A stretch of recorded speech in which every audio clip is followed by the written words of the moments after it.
hour times 2. So, I'm going to remind you, you're listening to WRWK LP FM 93.9 FM. If you're within 10 miles of us, otherwise you have to go to theworkfm.org and see a streaming button, and you can get us there just as well. So, well, anyway, without further ado, I want to turn you over to the man himself. Soapbox, he traded in for a chair. We have him behind a microphone today. So, here we go. But why should people want to make a change, though? Well, that's up to them to decide. What is going on? Why should they? It's for them to decide. We'll make. This is the Progressive Soapbox. Guys, I hope you're doing okay. This will be the voice that will be in your ear for the next 2 hours, actually. I hope you guys are doing all right today. First, before we get started, let's do it right.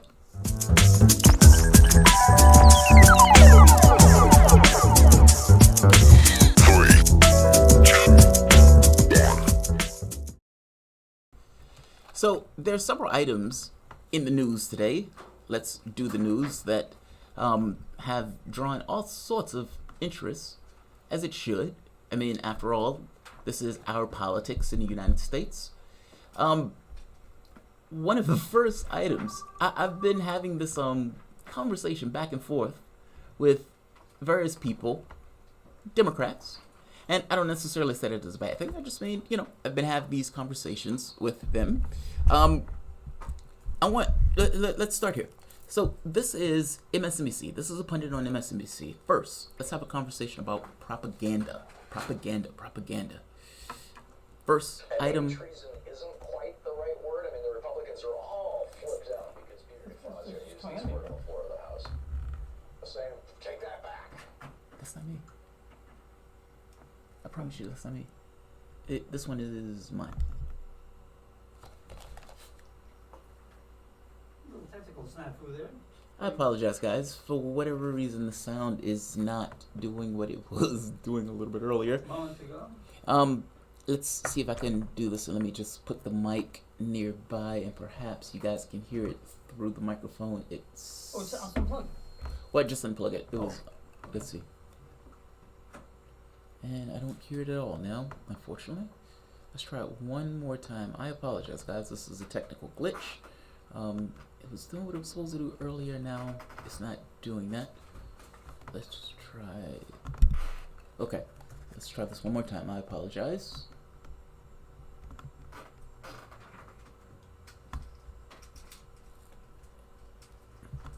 Okay, one more time. Okay.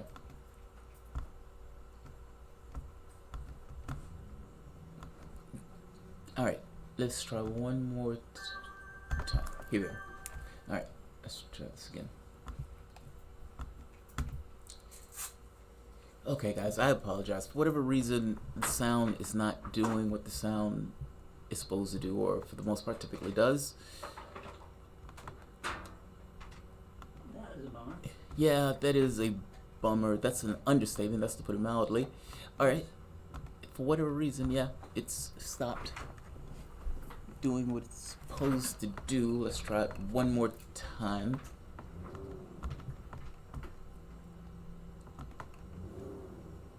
And all right, let's try it one more time. And again, you all have my apologies. And all right,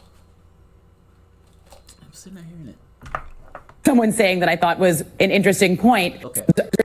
There's a ceiling. Right, there is so nowhere to. What's going to take place is, Ron, are you hearing a feedback? I'm hearing severe feedback. Okay, guys, I'm sorry. We're having a bit of a technical glitch. Let me make sure that this is not my own fault. Okay. All right, let's try this one more time. Guys, I apologize. So let's take this from the top. Just there's a ceiling. There is nowhere to go, but so I can hear that now. Ron, can you hear this? If I put this in now, I can hear it through my speakers. Perfect. Okay. Guys, I absolutely apologize. I'm going to start this from the beginning. So, pretend for the moment that this show hadn't started and that we're getting the opportunity to run this from the top.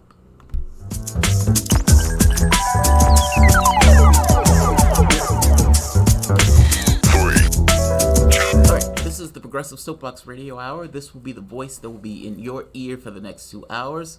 Guys, I apologize for the technical glitches. We are working things out. We have somewhat of a new studio, and that new studio, for the most part, is just taking a bit of getting used to. So the first thing I want to talk about today on the Progressive Soapbox Radio Hour, and again, thank you for joining me for this radio hour. After all, you didn't necessarily have to be here. You could have had this dial turned on pretty much anything.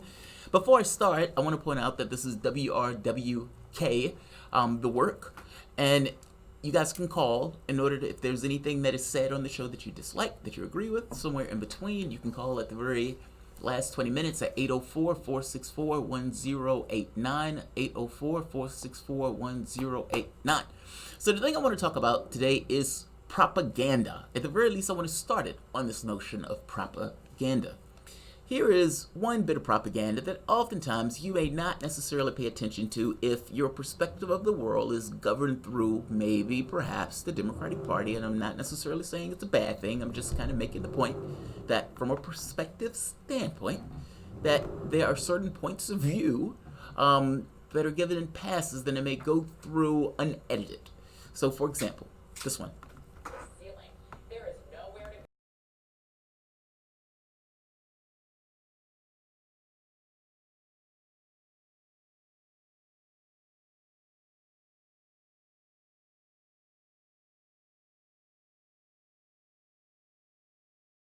I thought it was an interesting point, and I think there may be something to it. Just so we're clear, and let her finish. Let her finish. There's a ceiling. There is nowhere to go. Just so we're clear, a host on MSNBC just said there is a ceiling to Sanders. Okay, that's your perspective of the world. Fair enough. If that's what you want to believe, then that's what you want to believe. I ain't got nothing to do with that.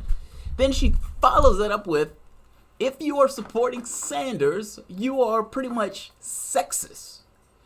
Now, the other people who were there said, yeah, that was a good point. I agree with that. Now, this is the same network that said, that Sanders hated or disliked women or anti-woman. That's even worse almost.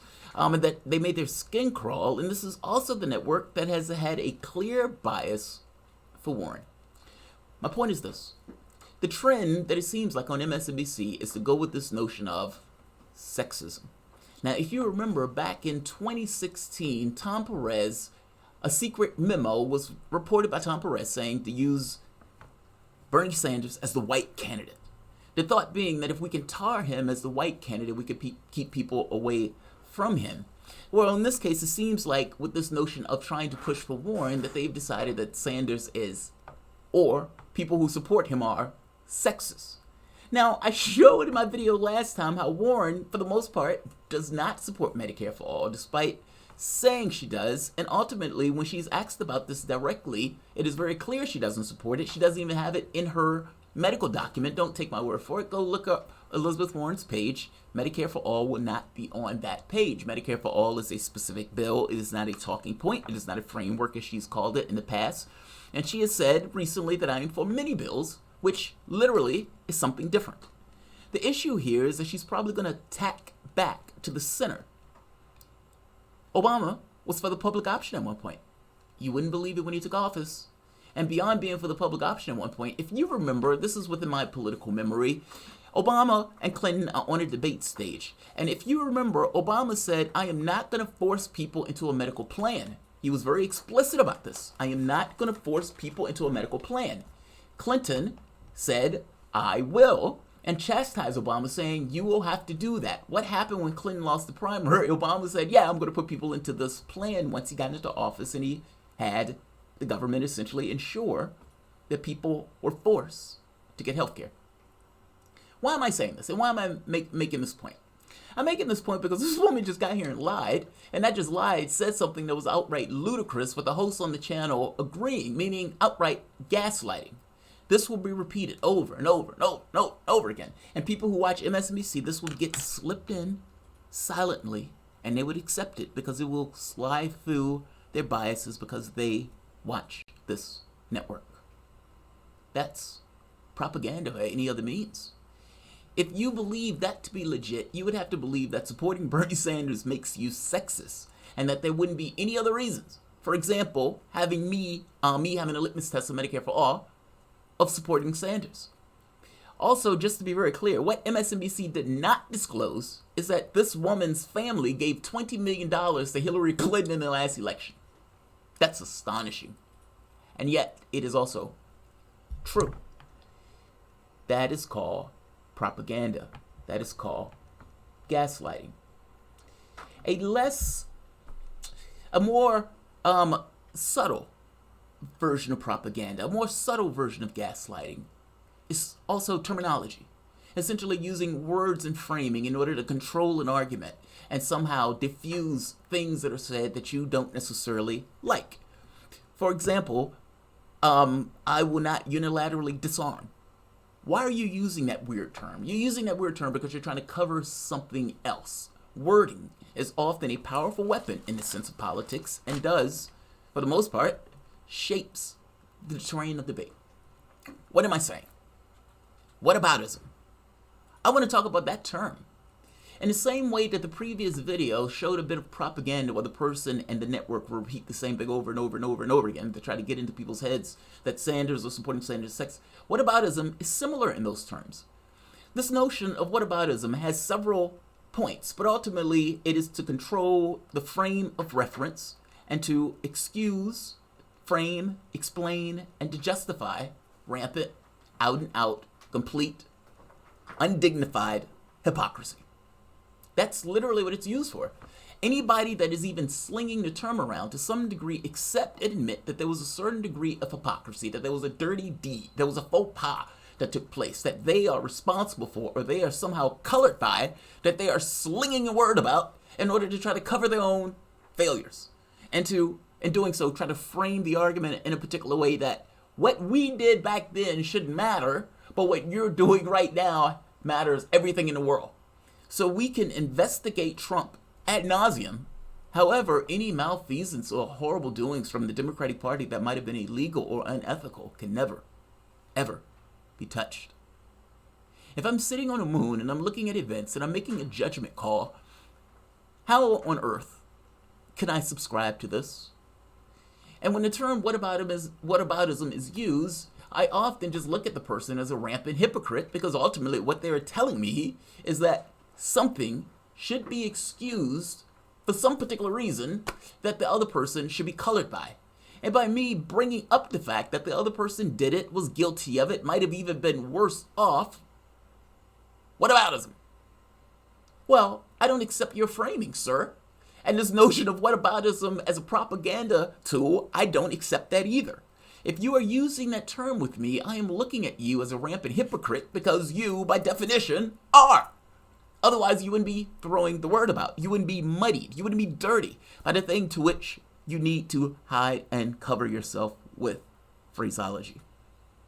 You are going to hear a lot about this term whataboutism.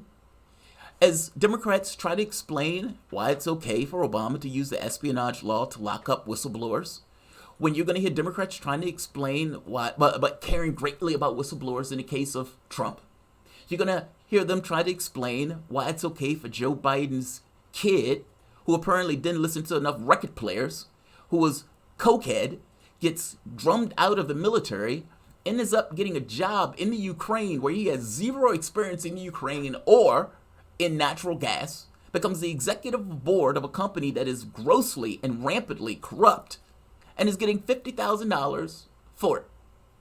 I couldn't do that. I don't know anybody that could do that. If your dad was a vice president, yeah. And for all intents and purposes, you can trade on your dad's name. And when your dad uses an aid package and stands on stage, lies, but by the same token, gets across that he used that aid package to force the government to get rid of a prosecutor, and then they're going to have to explain why that shouldn't matter, but why this other thing does. You're going to hear all sorts of explanations in regards to whataboutism on why it's okay for Joe Biden's kid, with Joe Biden in tow, to be able to do business deals in China and get nearly like $1 million in a business deal. You're going to hear all of this stuff. You're going to hear all of these things where they try to explain these things. Why it's okay for the DNC to have operatives in the Ukrainian embassy that is working with the Ukrainian government to hurt Trump. Everything that I just said is true, and all of those things are going to be called, quote unquote, whataboutism, to explain and to, again, frame and cover and excuse and justify rampant corruption for one, but why is a big deal for the other. I watched the video of Nancy Pelosi when Nancy Pelosi was talking about impeachment of George Bush. George Bush invaded a country, was responsible for 1 million people being killed and butchered, not to mention the next wars that took place, even ISIS and all of these other things. I mean, an outright horrible presidency. He even owned up to torture, which is, again, against our laws. And Nancy Pelosi, when asked, look, he invaded a country on the premise of a lie. Aren't you going to go for impeachment, and why not? And she says, no, it would be divisive. However, Trump, totally. I don't understand. If I am sitting on the moon, looking at events, and I want a political process that is not selective, meaning I don't want the selective justice nonsense. Selective justice is not justice. When you look at one side and you holler, but the other side you give a pass to, that is not justice, that's something else. That does not say Trump is not a bigot or a racist or misogynist or a crook or corrupt and 1,000 other things that I would probably agree with you on. But the problem here is that when we're talking about your party and you end up with something similar, there's a problem in that process. I, as an American in this country, am not a Democrat, nor, God knows, am I not a Republican. I look at events and I want a fair, earnest process. And when I was hollering about these events as they were taking place and nobody cared, and now everybody cares a great deal about these things. Listen to Bill Maher. Bill Maher, liberal, definitely a Democrat by any standard, says this.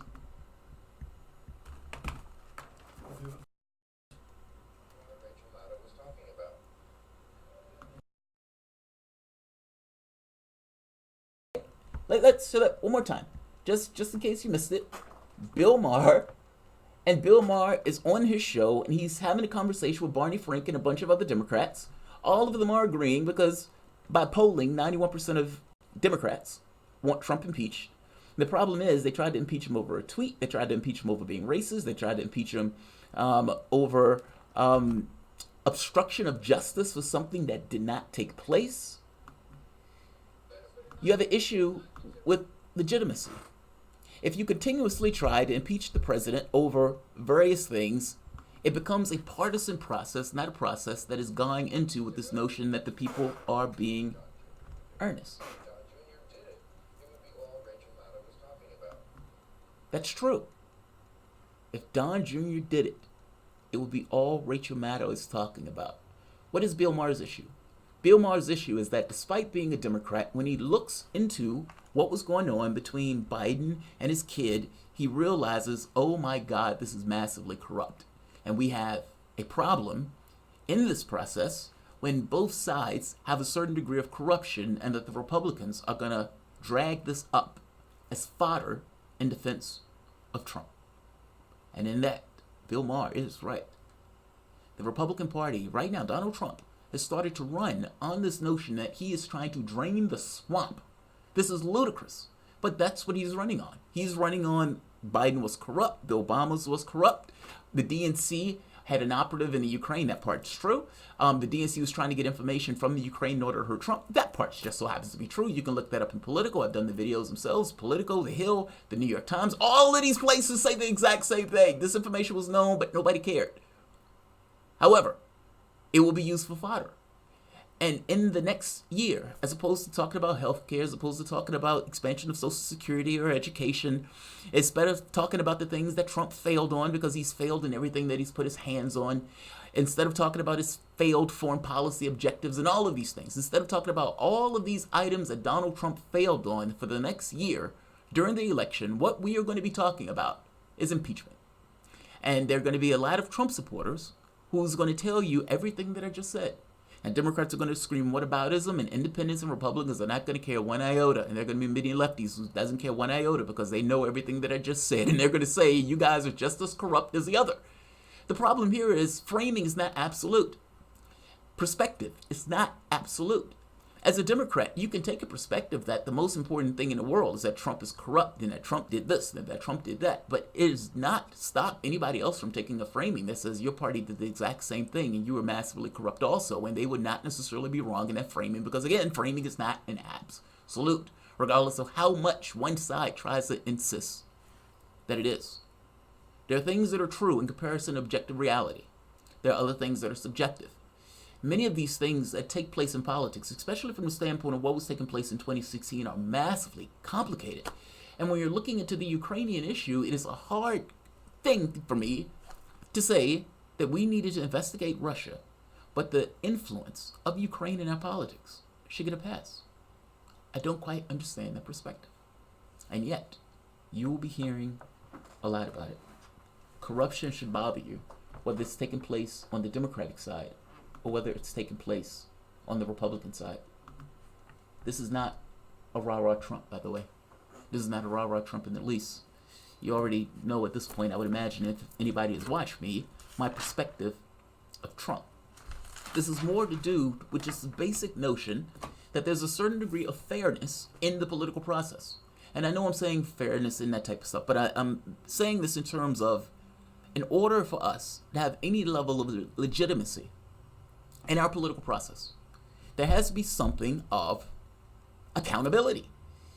If one side gets away with something and then screams that the other side is guilty of it, well, there's no accountability in that process. And me, who's not part of either side, looks at this and say, I want both to be condemned if both are guilty. This is not a rah-rah Trump. I gotta be honest, I consider it a circus. I don't really care what happens in this process insofar that my candidate wins and Donald Trump loses, because there are things I want espoused in the world. You will hear a lot about whataboutism. You don't have to accept the framing if the framing doesn't necessarily fit. And hypocrisy is not an excuse, I'm sorry. If one is guilty of it, so should the other be. You're listening to WRWK 93.9 FM, The Work. This is a community radio station, city to county, left to right, neighbor to neighbor. Guys, if you dig this content and you find yourself coming back to this radio station often, and you would like to underwrite, we are indeed looking for underwriters. This content is brought to you by you, and it costs a pretty penny to bring this content to you. So if you find yourself digging it and you would like to assist, the number is 804-464-1089. Also, if you would like to call in for the last 20 minutes in order to have a comment or so forth, feel free to do so. The number, once again, is 804-464-1089. I came across an interesting tidbit today, Ron. You might find this interesting. So, the New York Times ran a story, and the story was silent. It was calm. It was quiet. It wasn't something that really hit the airwaves, per se, in a really big measure. And yet, I heard it, and I was like, oh my God, that is brutal. And this kind of goes back to this notion that I think Biden's campaign is toast. I think he's a dead man walking. He's a corpse on legs. And I don't necessarily know how much longer. Because ultimately, the Democratic Party will be willing to throw Joe Biden overboard if it means going after Trump in this kind of impeachment hearing. And beyond being willing to throw Joe Biden overboard in order to go with this notion of an impeachment hearing, Elizabeth Warren, I strongly suggest, is probably the candidate that they will prefer. Not only is Joe Biden flaky in these debates and everything else, but you also have this situation that he seemed like he's been getting bullied and he is out of step. He is losing it. And there's a good chance, if I'm being honest, that Biden would lose. This is Joe Biden, or not Joe Biden, this is media. Listen to what this woman says. Listen to what she reports.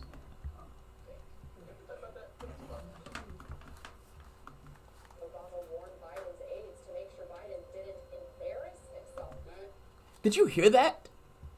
Did you hear that? Obama warns Joe Biden's aides to not let Joe Biden embarrass himself. Now, Joe Biden has been rubbing himself in Obama from day one. And part of his thought was, look, I'm going to get through the Democratic primary. I'm going to be the centrist candidate getting through the Democratic primary. I'm going to make this argument that I'm the guy that can beat Donald Trump. And in the process of doing so, I am going to rub myself in Obama as if he was some kind of cocoa butter that I can get up in the morning and just douse myself in and rub myself in greatly. And then the New York Times runs a story that essentially says Obama went to, campaign staff. I'm sorry, Obama warned Joe Biden's campaign staff, don't let them embarrass, don't let Joe Biden embarrass himself. Think about that. The guy that he's rubbing himself in, the legacy and all this other stuff, it's almost as if his boss is essentially telling the staff, like, look, don't let Joe embarrass himself. What does that mean, though? What does that mean? I like to ask my wife, what does that mean? She hates when I ask her that. But what does that mean? What does that mean? It means that Obama, who's worked closely with Joe Biden, knows something that we don't know. And maybe it's not even something that we don't know. It's something that we are being introduced to and we are being made aware of. When Joe Biden can't remember where he is that a moment of being embarrassing? When Joe Biden can't remember Obama's name, is that a moment of embarrassing? When he goes into these weird statements that black people can't raise their kids and they need to listen to more record players, is that what Obama means when he's saying embarrassing? The wild part about this is Obama gently pushed Joe Biden to not run. He says, Joe, you don't have to run. Joe, you don't have to run. Really, Joe, you don't have to run. And Joe Biden, undeterred, decided, nope, I'm going to run anyway. I want to run. It's my turn. Here's the catch. Obama was probably trying to do himself a favor. I don't believe for one moment that Obama cared about whether Joe Biden was going to embarrass himself. I think the reality of it is something that Obama said towards the end where he was making this point about legacy. Everybody who knows anything about Obama knows that he cares deeply about his legacy. Read some of the books that are talking about the presidency. It's fascinating. In March, Mr. Obama took the unusual step of summoning Mr. Biden's top campaign advisors, including former White House Communications Director Anita Dunn and Mr. Biden's longtime spokeswoman Kate Bedingfield, to his Washington office for a briefing to the campaign digital and communications strategy with members of his own staff, including his senior advisor Eric Schultz. When they were done, Mr. Obama offered a pointed reminder, according to two people with knowledge of the comments. Win or lose, they needed to make sure that Mr. Biden did not embarrass himself, quote unquote, or damage his legacy during the campaign. It's not Biden's legacy that he's worried about. It's his own legacy. Whether Obama likes it or not, Joe Biden is tethered to him and tied at the hip and has been using him and his legacy to essentially run on. Joe Biden can get on campaign stage and can say that black folks don't know how to raise their kids. By the same token, black folks don't know how to raise their kids. But by the same token, black folks don't know how to raise their kids. But by the same token, he will get the continued support of the African American community, largely rubbing himself in cocoa butter, black don't crack. First African American president, depending on who you talk to, some people say it was Bill Clinton, Obama. It's fascinating, actually. I gotta be honest, that would be a brutal campaign ad. Joe Biden, in many respects, really made a lot of his campaign about continuing the Obama legacy to some degree. Yes, he's his own person, but ultimately to continue the Obama legacy. And in real terms, the guy who's talking about continuing his legacy, he's saying, look, the guy's going to embarrass himself. I guess my point is, it gives a perspective from Obama. And that perspective from Obama is somewhat damning from the standpoint of his perspective of Biden and his analysis of Biden's capabilities. That is a brutal, brutal statement. I'm sorry. And again, that was the New York Times. That was not me. And that's a campaign ad that writes itself. This is WRWK 93.9 FM, The Work. Guys, I thank you for joining me. I will be the voice. My name is Jamarl Thomas. I will be the voice in your ear up until 7 o'clock. Politics, world news, and everything in between. If you guys dig this content, you find yourself coming back often, please consider liking this video, of course, but also, if you are in the Richmond area and you would like to underwrite the content, please feel free to call the station. Also, if you would like to call the station, the number is 804-464-1089, and that could be at the last 20 minutes. Again, 804-464-1089. While Biden has his problems, Warren has been surging. And, I don't necessarily know what that surge is in fact, but it is clear that she has gained some traction from the standpoint of the polling. And it's still unclear on how solid that is, meaning there might be people who are kind of floating in and out. And Warren has been getting a lot of media buzz, especially on MSNBC and CNN, and Washington Post and many of the Washington parts that have been pushing her whole hog. Part of that is because they trust her. I mean, ultimately, she's a Democrat. Ultimately, she's, for the most part, has followed whatever the party has went with the exception of maybe this last several months, which she's been running in the race. I like to say people evolve quickly when they are in a primary running to be president, and they are trying to get people to vote for them. Warren has a problem. It's a problem that won't necessarily appear, for the most part, in the primary, but if she makes it out of the primary, it will dog her greatly.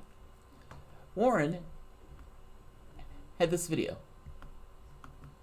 This is Warren back in her campaign in, I think this was 2012, but this was when she was running against Scott Walker. Listen to what she says here. This is very important. Let's see if I can get this over. I'm sorry, my system is being a little weird today.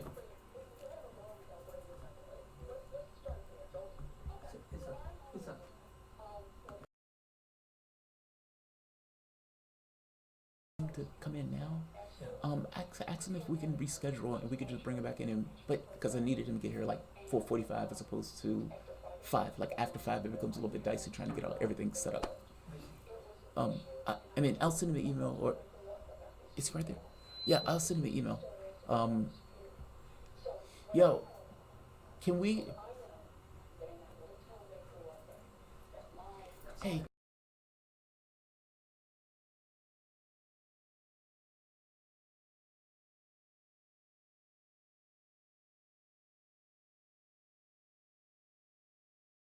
Easier to have it later, like at 6 or something?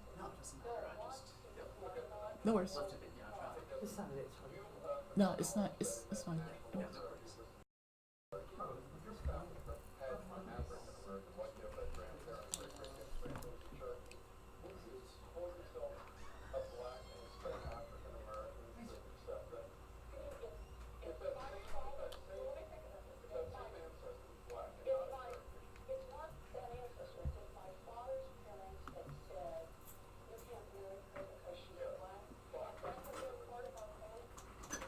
This entire story is bunk. Honestly, this entire story is not true.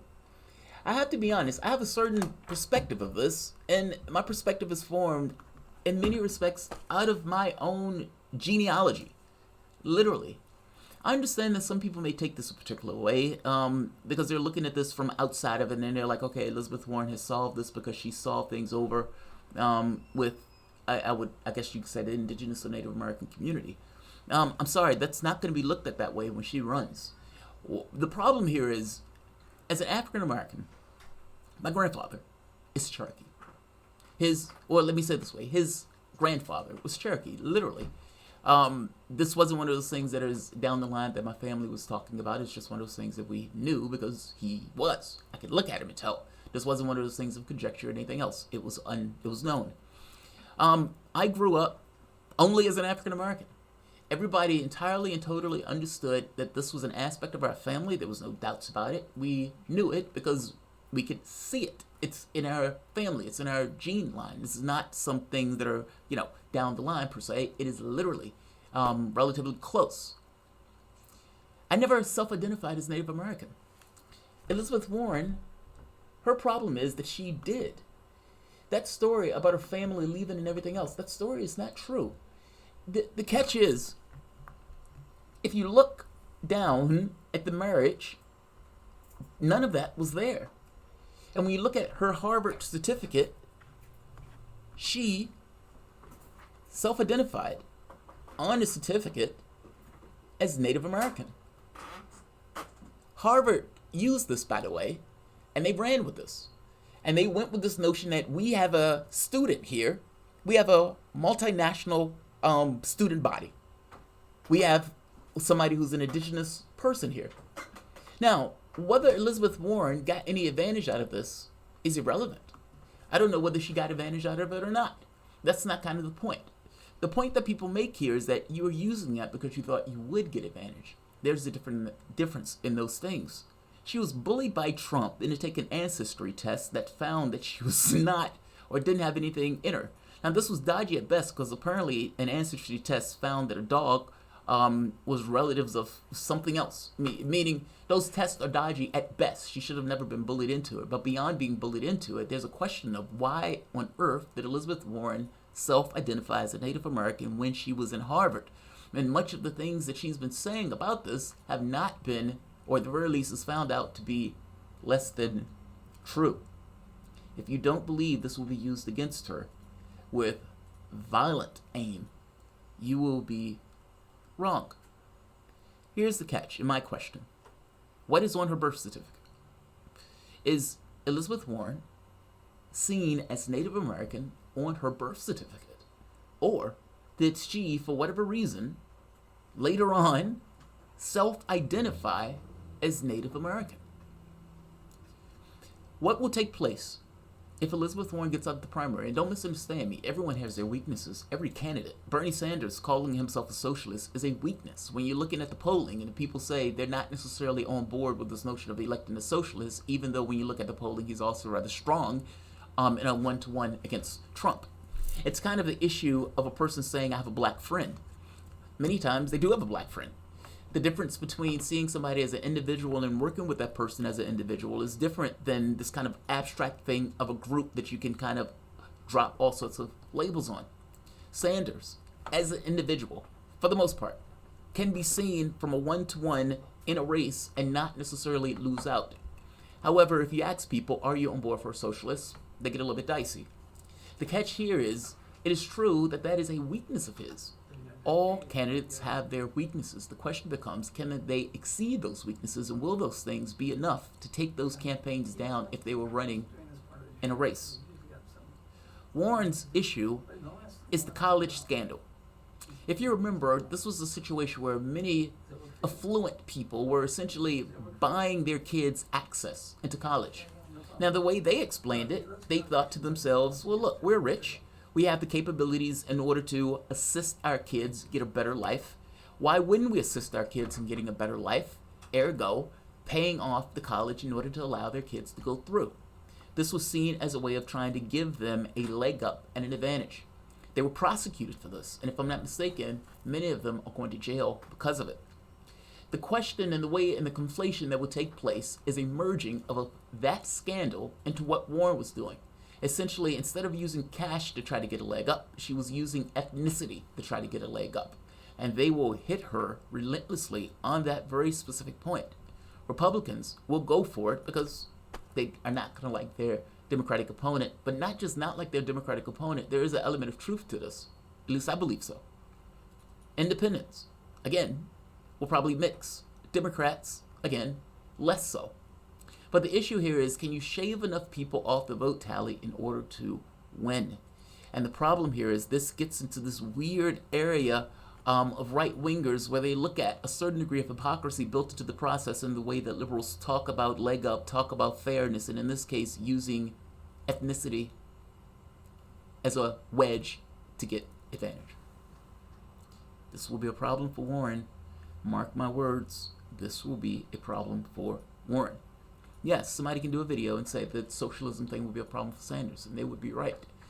Also, you can do a video saying that Joe Biden, this certain degree of incompetence and everything else, and all of the gaffes and all that stuff will be essentially gathered up and essentially dropped on him in state after state after state after state after state after state after state. And that would also be true. Everybody has some weaknesses. There are no positions that are absolute in regards to being untouched.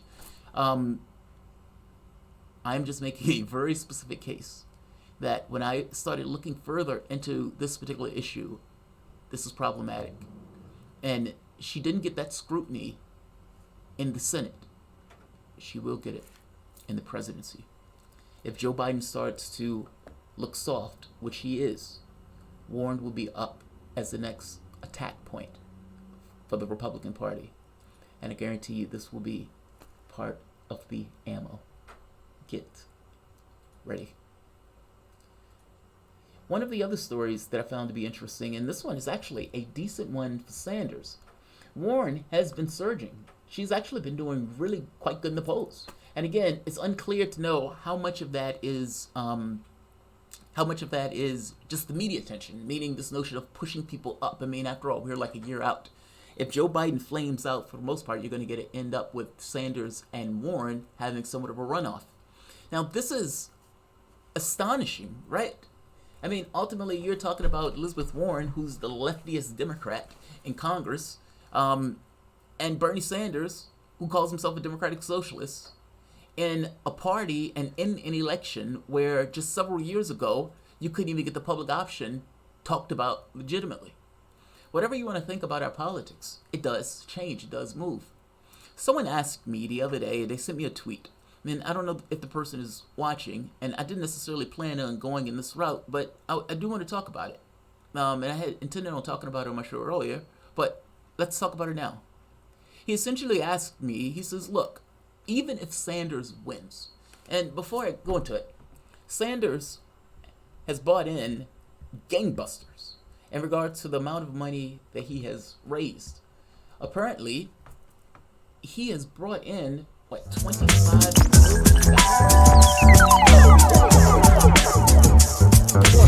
million? Now, these numbers are tremendous. And if you're, why is this doing that? Oh, here we are. Yeah, these numbers are tremendous. Bernie Sanders announced $25.3 million third quarter fundraising haul. Now, the argument is that Bernie Sanders has been dropping in the polls in the various states, and in some states that is true. It seems like his numbers, for the most part, are relatively stable. I mean, Sanders has been stable the entire way through. But his fundraising hasn't dropped. He has a monthly fundraising thing where people essentially send him a bunch of money at a certain time each month. $25 million. He also was able to hit 1 million donations essentially faster than any other campaign in history. He has been a fundraising juggernaut. Sanders is at some point going to have to delineate himself from Warren. This is starting to take place. I mean, ultimately, you're starting to see in Sanders campaigns talking about things of delineation without necessarily directly naming Warren by name. They would say, we are the only campaign that is not taking money in the primary or in the general. 99.9% of the people that donated to Sanders haven't hit the $2,800 limit, meaning those people can essentially continue to contribute all the way through the primary and all the way through the election cycle, and he would have a reservoir of people to go for. Many of these people are teachers and Amazon workers, essentially the under 100,000 and under 50,000. He's been essentially pulling people who would be greatly advantaged with him in office. One of the people asked me, and the question broke my heart to some degree, and in another part, I didn't even fully understand it until I thought about it for a little bit. It's just not the way I think. But he said, even if Sanders gets elected, they're not going to let him change things. Think about that for the moment. Even if he gets elected, as if Sanders is a means to an end. Sanders is not a means to an end. This, like anything else, is chess. What is the world that you want? What do you want to accomplish? And how do you accomplish those things? There are times that there are no wins. There are no path of action, lines of action to get you from point A to point B to accomplish your particular objective. But ultimately, you're stuck with this process like anything else in our objective reality. Things take a certain degree of work and things are somewhat difficult to do. This is not, like a dream state where everything is like you're lucid dreaming and the world is somewhat of a flexible thing. It takes a certain amount of work and a certain amount of pushing and energy in order to get things accomplished. Like anything else, though, it's one step at a time. They're building blocks. There is no process where you just end up at the goal, at least not most of the time, especially in a situation that has gone for so long. There are no magical doors in this process. Sanders is only a means to an end. What is the world that you want? And in the context of the world that you want, what are the lines of action in the path of movement to get you from point A to point B? That is all that matters. Everything else is irrelevant. What do I want to do and how do I do it? Of course you're going to have opposition. Of course there are going to be people who not want you to accomplish your particular objectives. If your goal is worthy, yes, there will be opposition. The fact of the matter is, the reason that your system has been allowed to go along the way that it's gone along shows that there is a certain impetus, an incentive structure built into it that would allow it to be the way it is. You are trying to overturn that. Of course, there'll be people that stand in your way. Of course, they're going to write ads. Of course, they're going to be billions of dollars. Of course, they're going to be politicians that are bought off to try to stop you from accomplishing your particular objectives. So you're talking about billions of dollars at stake. You're talking about literally changing and shifting the hegemonic viewpoint, the axis, the Overton window, from the standpoint of where we are now to something else. And before you say that's impossible, I would imagine that slaves were sitting around thinking the exact same thing. This will never change. This will never be different. I would imagine workers, just before FDR kicked in, said the same thing. Or for that matter, Teddy Roosevelt said the same thing. Or for civil rights, said the same. There's always been shifts and changes. Everything is transient. Nothing is one of those things that stays the same and fixed forever. Your only objective, your only goal, the thing that you want to know is, what do I want to accomplish? How do I do it? Yes, there will be opposition. The opposition should be factored into your lines of action. If I know that they're going to be spending billions of dollars, how do I deal with that? How do I accommodate that? How do I find a mitigation to the fact that they're going to do that? Should that stop me from going about my way? No. Is it possible that I lose? Yes. Should that stop me from going about my way? No, it shouldn't, in no way. Sanders is not a means to an end. The means to an end is the different world. It's your objective world changing. The viewpoint, the axis to which you argue, has tilted. What were you talking about in 2008? What were you talking about in 2008? What was allowed from the standpoint of the left in regards to discussion in 2008? Was Medicare for all on the block? No. Expanding Social Security? No, not at all. And we are at a situation where those things are not only up for debate, but it is the debate. Do you agree with Sanders? Yay or nay? Do you agree that the party needs to be re-ensouled? Yay or nay? That's the debate. They tried to squeeze them out in the third debate, but ultimately, if you look at the first two debates, the question really was, do you agree with Sanders? Medicare for all may be somewhat of a litmus test, but if you look at the stuff that Warren is putting out, like the wealth tax and all this stuff, that stuff is just aping what Sanders has been putting out for years. The question, ultimately, is do you agree with Sanders? If that answer becomes yes, and Sanders wins, it doesn't stop there. Your goal, again, is to change the objective world, to change the situation to which we find ourselves. My wife doesn't go to the hospital because she doesn't want a medical bill. That's true. That's one of those things she has insurance. We both have insurance. We pay, $500 a month for insurance. Still, it is possible that if she needs to get a lab test, that lab test is going to be extremely expensive, at which point it creates a disincentive for her to go to the hospital. Medicare for all would solve that. From the standpoint of my uncle, who takes care of my grandmother, the notion that he had to work 2 jobs while also looking after his mom is somewhat problematic to me. And if there was $15 an hour, he wouldn't have to do that. There are real world phenomena that we want to see get changed. Sanders is not a means to an end. Sanders is just one step in the process. And whether or not he will get opposition, the opposition should be assumed and should be accommodated. And mitigations and all sorts of things need to be found in order to deal with. You can have a different world. It is not impossible by any stretch of the imagination. Everything is transient. Everything changes. And you are, for the first time in your lifetime, literally, the people who are under my voice, think back, for the first time in your lifetime, whether you agree with Sanders or not, you are in a situation where you have a candidate who literally is not taking cash, who literally is powered by you, and who, for the most part, breaks all the norms in regards to the way campaigns are financed in this political era. There's never been anything in my lifetime like it. You have the opportunity for something different. And not just something different, something significantly different. It doesn't matter if Sanders will get opposition. He will. Any candidate will. That should not in any way inhibit your action. A better world is possible. But at the very least, it takes a certain degree of not. It's almost as if that question is looking for a reason to not act. And I'm saying that the reason to act is immaterial to the answer to that question. The answer is, yeah, he'll get opposition. No, that's not a reason to act. Yes, a better world is possible. No, it doesn't matter if they want it or not. The issue is whether or not you have a significant number of people backing you in order to change how things are. You will have a situation of dollars versus pitchforks. You've always had the situation of dollars versus pitchforks, but for the first time you have an organized body of pitchforks with a political leader who's willing to harness them. Think back. Not that far. Occupy Wall Street. Do you remember in Occupy Wall Street, there's this famous saying where LBJ is talking to Martin Luther King and he tells him to make me do it. What does it mean, make me do it?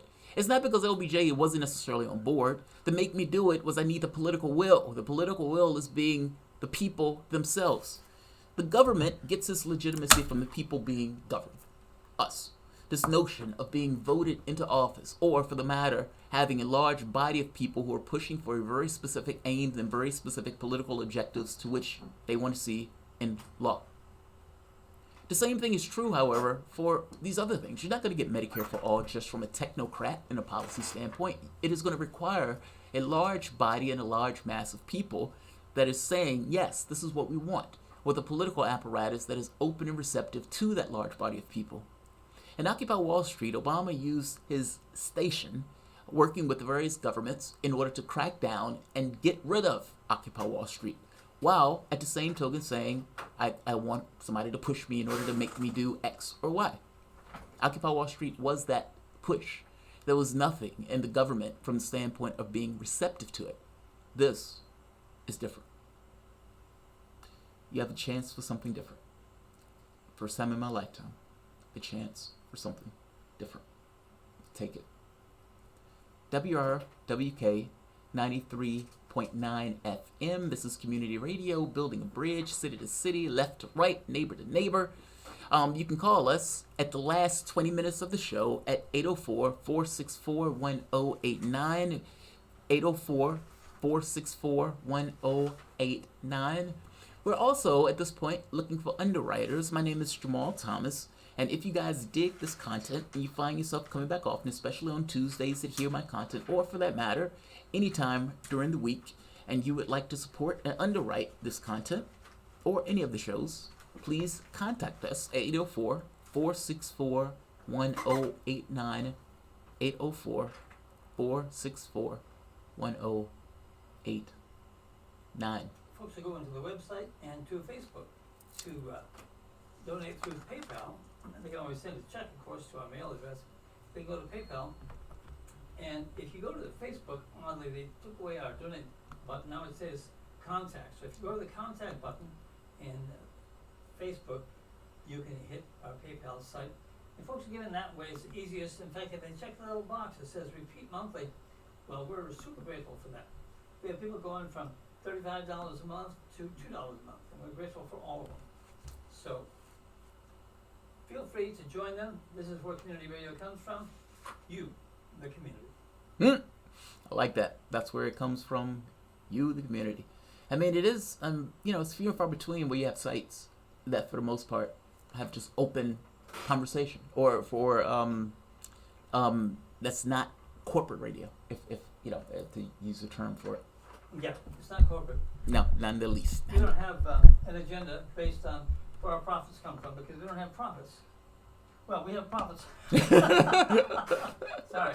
You might call Jamarl a prophet, but no.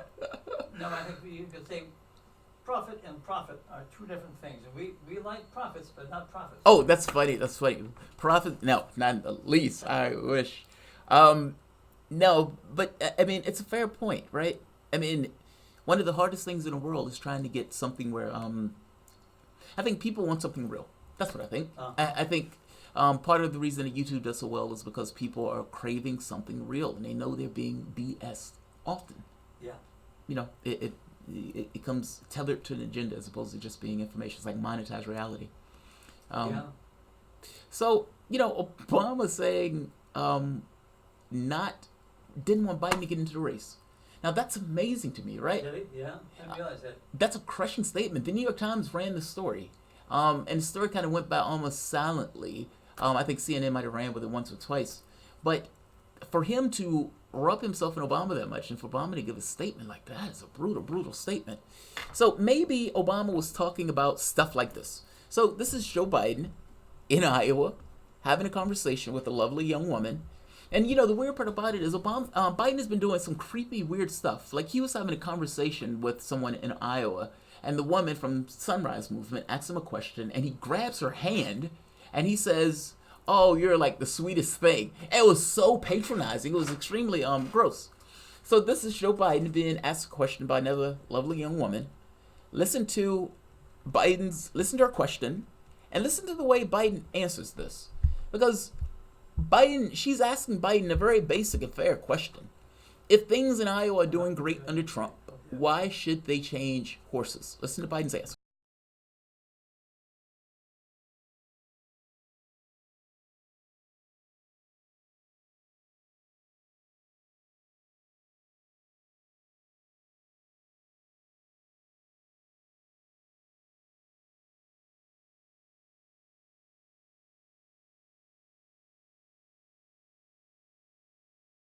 Change, though. Well, that's up to them to decide. Why should they? It's for them to decide. Well, make your case. I'm not going. Well, in Iowa, the unemployment rate is 2.5%. People say they are employed in Iowa and their small businesses are growing. Iowa picked Trump by... They were employed before he got elected. The president won by 10 percentage points in Iowa. I'm not suggesting he didn't win by 10 percentage points. What I'm suggesting is he's not the reason for the unemployment rate being down. But why should people want to make a change, though? Well, that's up to them to decide. Why should they? It's for them to decide. Well, make your case. I'm not going to. Look. Did you hear him? She said the unemployment rate is down 2% in Iowa. And she says, and he says, well, yeah, but that was before Trump. Now, the reality of it, that's probably true. I mean, essentially, you know, if just based on kind of just coasting, I mean, it was going to be around that. And just because you have an unemployment rate, that's not indicative of people not struggling. Like, you can have a low unemployment rate. The unemployment rate in our country is somewhat gamed a little bit. Like, somebody call you up and they say, "Hey, you working?" And you say, "No." And then they say, well, is it because are you looking for a job? You say no. They take you off the books. So you are no longer included in the unemployment rate. Like, that's such a weird way. Like in Europe, they look at other factors in order to try to come up with a number. So we have somewhat of a dodgy number. Also, unemployment in and of itself is not everything. I mean, whether or not a person is happy, whether or not they're struggling. I mean, if you're working 50 hours a week, yes, you got a job. But if you're not making basic wage, or if you're working multiple jobs to make ends meet, like, or some kind of gig economy thing. Yeah, 2 or 3 jobs. Yeah, all of those things become somewhat a difficult thing. Joe Biden is being asked, make your case. Joe Biden could have made a case that says, look, this trade war is causing all sorts of havoc in regards to Iowa and Wisconsin. Yeah. He could have made all sorts of arguments. All she's asking him is, why should people trade horses between you and Trump if the unemployment rate is what it is? Now, she gives it to him and she says, make your case. I'm not going to. Why not? You're a politician. You're here. Why wouldn't you make your case to the population? That's such a weird thing.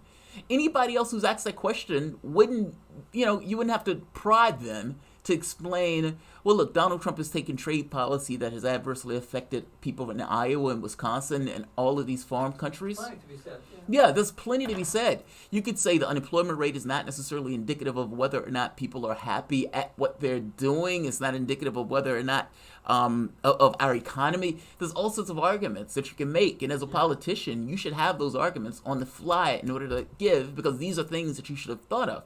Yeah. Joe Biden is standing here sheepishly with his hands folded in his hands, and she is pushing him to, look, tell me why people should vote for you, and for whatever reason, Joe Biden, who's running for the president of the United States, can't be bothered to do so. How strange. I don't think he's quite ready for the campaign. I mean, look, I think Obama, whatever you want to think of him, was looking out for him. And when he said, Joe, don't do it, he's saying it because he knows something that the public, like, you know, I always make this argument, like older people who've been in the media and the limelight for a long time, have kind of like Shaq's like the Preparation H. It's one of those things where you grow up with Shaq, and so you know him playing basketball, and you grow up with him, and so almost in this kind of weird way, you feel like you know him. You don't. He's normal. You're right. He's normal. You don't know him from a hole in the wall. Yeah. And yet, because you've seen his visage, you've heard him talk, and it's one of those things where in his head he holds a placeholder where he feels like he's a real solid thing. He's not. Most people that you come across, whether it's your mom, your dad, your grandfather, all those things, you don't know any of those people in an internal way. Like, you may know them from an external source, and you may have certain attributes and things that you're associated with them, but for the most part, that's your perspective of those people that may be close or not so much in regards to the objective world and how you see them. This gets that much more difficult on an order of magnitude when you're talking about somebody who's outside of you, who you've never met, will never meet, and for the most part, you know, that you don't know anything about. However, from a human sense, you feel like you know him. And media creates this kind of weird thing that makes you feel like that much more that you know him. Joe Biden shares this placeholder. Joe Biden has been in politics forever. And when you listen to some of the older people talk about Joe Biden, they talk about him as if they've known him forever because he's been around forever. I don't know if that can last, however. Meaning, I don't know if that saves him, just because people think they know him. Like, it gets to a point where they think the gaffes are just part of his personality, in which case they give him a pass on the gaffes. Like, it gets really strange in that sense. Whether that lasts, I'm massively doubtful. I don't know how Joe Biden makes it through some of this stuff. And I strongly suspect that, yeah, Joe Obama was looking out for his legacy. But he might have, in a moment of earnesty, like, dude, Joe, do you really want to do this? You know? Yeah, I'm surprised his wife hasn't pulled him back. She might want to be first lady. And I think about this in terms of, like, if I wanted to do something. Like, think about it if it was something that you wanted to do and you were with somebody and you really, really, really wanted to do it. Would you let him stand in your way? Probably not. I mean, like, they may complain. They may have things to say. Like, Obama is not going to tell him, no, you can't run. He can't tell him that. And he may be able to gently push, but he can't stop him from running. You know, the quote in and of itself gets across that Obama is concerned about Biden running. I strongly suspect that a lot of that concern is Obama's own legacy. But whatever I want to think about that concern, it was something that was said, and it was something that clearly he was concerned about. So I thought that was one of the most interesting comments Is there being made, just because of the relationship that these two guys have and the way that, you know, this came out. It's somewhat of a bombshell. While we're talking about politics, before we jump across the pond, there are two stories across the world that I want to get to involving Brexit and also involving Houthis. This is a story that honestly really should be in our media because of the potential political implications that could take place from the standpoint of here in the United States. Before I hop across the pond, there was a conversation between Colbert and Bernie Sanders talking about Medicare for all. I've given Warren all sorts of credit in her conversations about Medicare for all. When she's on the debate stage, she has some of the best arguments in defense of Medicare for all.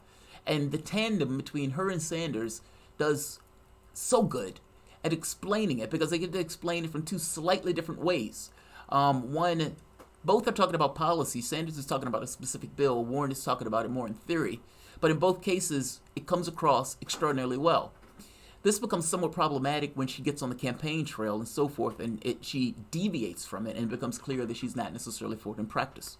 However, Sanders is asked this question by Stephen Colbert, and I want you to hear something. Increase in taxes on the middle. Because it is a really, really good way in which he's talking about it, and I want to explain something about the language that is being used here. Class to pay for Medicare for all, or rather, where would the tax burden go to pay for that? Okay.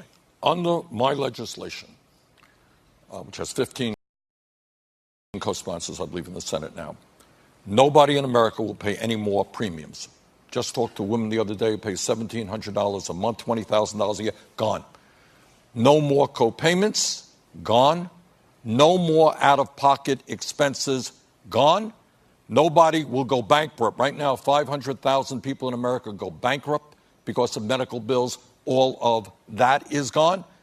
Nobody in America under my bill will pay more than $200 a year in total for their prescription drugs, and will stop the ripping off of the American people by the pharmaceutical industry. Now, having said that, is health care free? No, it is not. So what we do is exempt the first $29,000 of a person's income. You make less than $29,000, you pay nothing in taxes. Above that, in a progressive way, with the wealthiest people in this country paying the largest percentage, people do pay more in taxes. But if I say to you that right now you're paying $20,000 a year in a tax called a premium for the insurance companies, that's gone. And then I say, Stephen, you're paying $10,000 a year now to the federal government, you're $10,000 to the good. You'd ask me, where do I sign up for that? So, perfect explanation. Is there?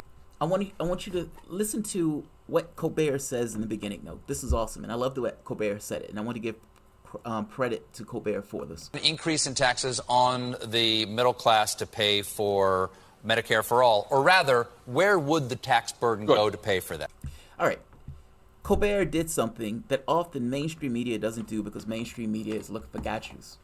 Colbert asked them, look, where would the burden go? And how would this? Essentially started off with taxes. But the catch is, the taxes don't matter. I know people like to focus on that in the media, but again, this is a corporate media. These are millionaires paid by billionaires to have a certain point of view of the world.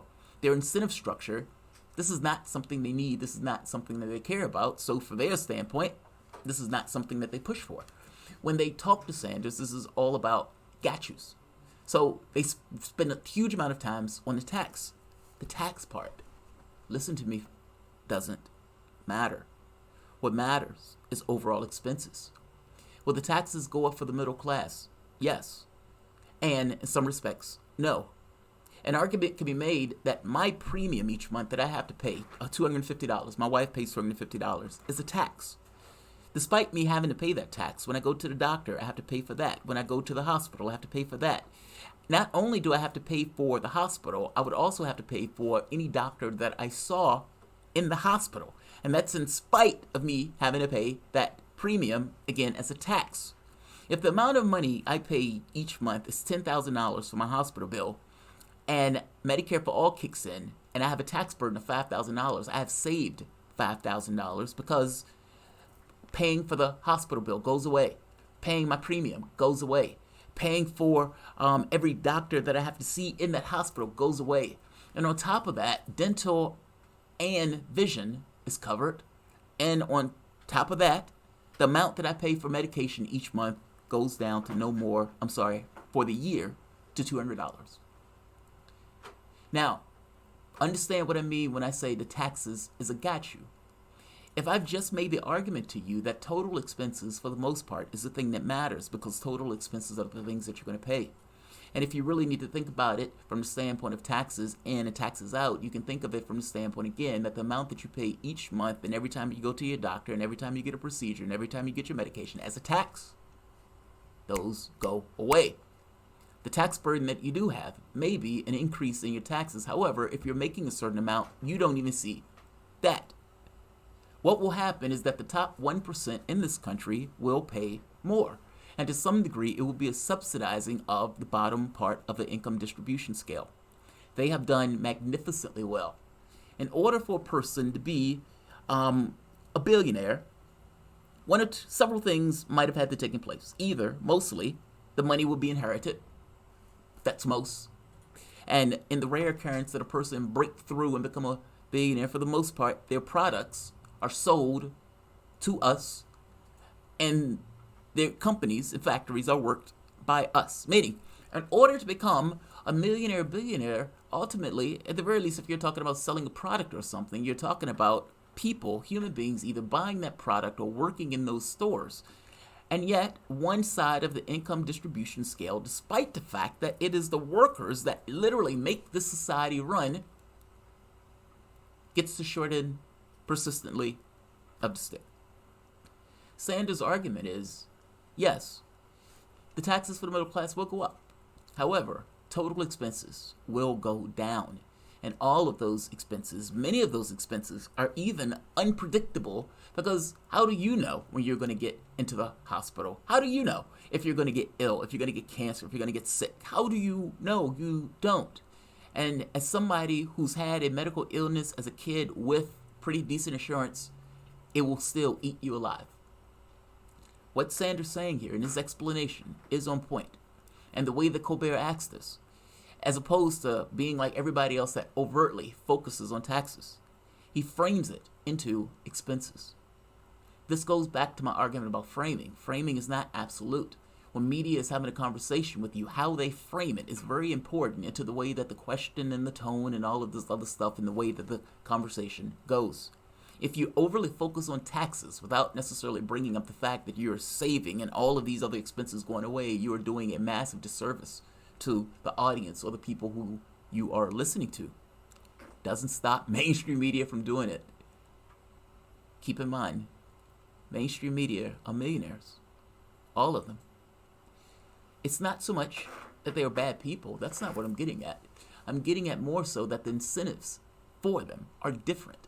The things that they care about are different. Whether they have Medicare for all or not is irrelevant. Their health care will be perfectly fine, and they will always be able to take care of their medical needs. The rest of the population is not necessarily in that boat, and yet the people who are talking to you, the talking heads on news and so forth, are. I'm just making the point that there is a distinction between the people who are reporting news versus the people who are living in the society itself. And the Medicare for all thing, for the most part, is something that will dramatically benefit the people in the society itself, not necessarily the people who are giving you the news. There is a difference in perspective in regards to what the public wants, what the public will be in the public's best interest, as opposed to the media itself that gaslights, reports, and gives you a version of their reality. I'm glad Sanders did this, and I'm glad he explained it in this way. And what I'm finding is the more that him and Warren talk about this, especially on the debate stage, the better they get at crafting the arguments in order to explain it. Because what I guarantee you is all sorts of hell would be unleashed if either one of them exceeded the primary and was pushing for this particular policy. It will be the tip of a spear, and it will be the tip of the fight. Joe Biden is out there right now polling, looking for ways to figure out how to get rid or how to attack Medicare for all. And the wild part about this is he's doing this because to some degree in the last few debates he's not been able to do it. And if anything, since the debates, it's only gotten more and more popular. He's been failing at this. And to some degree, the popularity of Medicare for all is told just by everybody who's trying to get so close to it without necessarily going there. Medicare for some, Medicare for people with bad backs, Medicare for people who want it, Medicare for people with headaches, Medicare for X. Many of these candidates, the only candidate right now in the race that is for Medicare for all is Bernie Sanders. Everybody else has walked it back. Everybody else has gone into Medicare for something else. Tulsi Gabbard went for Medicare for choice. Elizabeth Warren called it a framework and said that she's all over the place saying that multiple people have plans that she might like. Well, Medicare for all is a very specific thing. It's a bill. And you may come up with your own bill, fair enough, but at the very least call it whatever you want to call it and stand by it. And I give credit to the other campaigns that have been willing to do this, of saying, look, we're not going to do Medicare for all, we're going to do Medicare for something, we're still trying to get universal health care. But not all campaigns have did this. And right now, the only campaign that is pushing for Medicare for all is Sanders. And I've said before that that is my litmus test. That is literally my litmus test. And if it was everyone else's, you will get it. You would get it. But by the way, this is not a technocratic thing. This really is one of those things that is, this is not a technocratic thing. This is really one of those things that is boiled into a population that determines and decides that this is what we want. And again, Sanders is not a means to end on this. Sanders is only one link in a long chain of pushing and trying to get a change in our objective world. Every generation has had their lift. Civil rights, slavery, trust busting, FDR and the New Deal, all of these things. These were lifts. These weren't things that were just kind of handed over, and there should be no expectation that what you want will be. It will be a fight. But the first leg in that fight is to get the guy who actually believes in it, the guy who you don't have to push. And that guy is one Mr. Bernie Sanders. This is WRWK 93.9 FM, community radio, city to city, left to right, neighbor to neighbor. Guys, if you dig this content and you would like to underwrite this content, if you're in the Chesterfield area and you dig this show or one of the other shows in your drive time, the number is 804-464-1089, and you can contact us on the web on Facebook at 93.9 WRW. The Work FM. Okay, the Work FM. Thank you. I was looking around. I was like, all right, what is it? Right, the Work FM. Also, we have many shows, not just this show, that is on the network, and that you can listen to over the course of the week. So definitely, if you dig it and you find yourself coming back often, please consider underwriting the content. I want to jump across the pond. Something happened that is massive. And when I say massive, I really do mean in real terms, massive.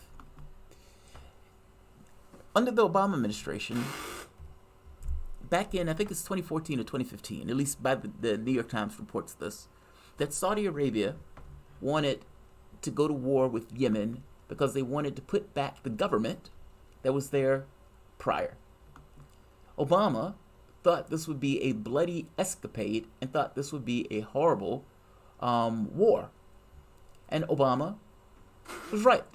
Whatever you want to think about him, his political acumen has typically been on point. I mean, he won 2 elections as opposed to the other person that couldn't. But my point is, Saudi Arabia wanted a war. Obama did not want Saudi Arabia interrupting his Iran deal, the JCPOA. Obama greenlit the war in Yemen. This war in Yemen has been viciously bloody. We're talking about a situation of mass and forced starvation. We're talking about weaponized disease. And we're talking about us, the U.S., assisting a totalitarian state that still chops off heads and put heads on pikes, assisting them in procuring and proceeding with this war. Trump gets in office. Media hates Trump.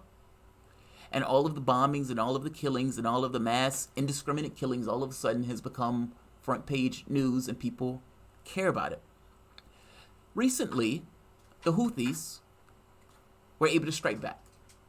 Now, Saudi Arabia has like the 5th most expensive military in the world. And despite having the most expensive military in the world, I think it's the 5th or 6th, it's either 4th, 5th, or 6th, they still weren't able to take down what supposedly amounted to a bunch of rebels. These bunch of rebels have become more sophisticated in their operations and in their strategies, and one of the things that they've been able to do is hit Saudi Arabia.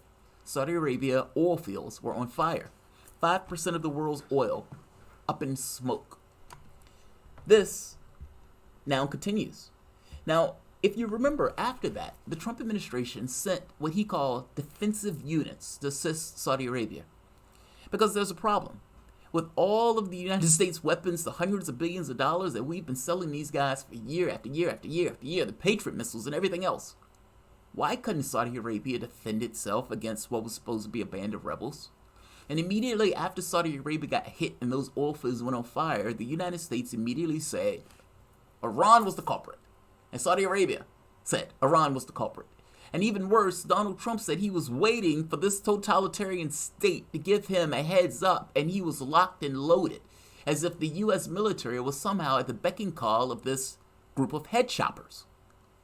That's a problem. No one, none, not one single red-blooded American signed up for the U.S. military to fight on behalf of a totalitarian state that executes women for having the temerity to want to drive. But that's where we are. This escalates. The United States is falsely embargoing Saudi Arabia with this notion of oil for protection. This gets into this notion of the petrodollar and everything else. But ultimately, my point is very basic. The Houthis, the rebels, have taken Saudi Arabian territory. This war has escalated with seemingly the Houthis having the ability to hit the Saudis. Houthis released this video saying that they took down over thousands of Saudi Arabia troops in addition to killing hundreds. This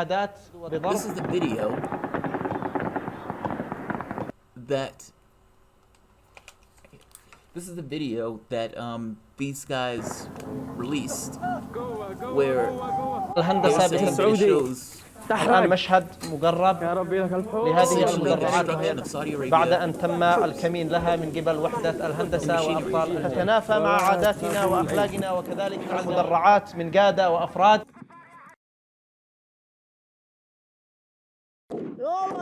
يظهر الآن ومشاهد Now, Saudi Arabia كبيرة لأعداد قدرت بالآلاف is not compelling. Now, understand what that means.